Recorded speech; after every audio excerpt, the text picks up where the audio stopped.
Welcome to Luca is a Billionaire, where the only thing I invest in is your answers. You'll start by confirming system readiness. Check Windows version and install pending updates so the store can run reliably.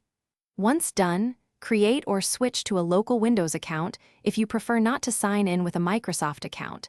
This prevents automatic account prompts. Next, make sure Microsoft Store is enabled in Settings, Apps, and Optional Features so it's available. These steps get the environment ready. Now we'll proceed to obtain apps without linking a Microsoft account. Now you'll obtain apps while avoiding store sign-in. First, search for apps/M6 packages or official direct download links from trusted developers. Downloading the package lets you avoid the store UI. Once downloaded, use an elevated PowerShell install module or add apps package command to sideload installers.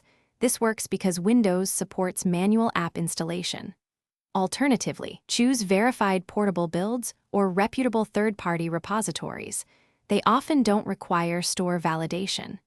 These methods let you install apps while finish by validating installations. Run apps, check digital signatures, and enable developer mode briefly if an app needs sideload permissions. Disable it after. If a package fails, make sure dependencies like frameworks are installed, and temporarily sign into the Microsoft Store to complete purchases or license checks only if absolutely required. If the store behaves oddly, clear its cache with WS Reset, EXE, or reset it from Settings, Apps, Microsoft Store.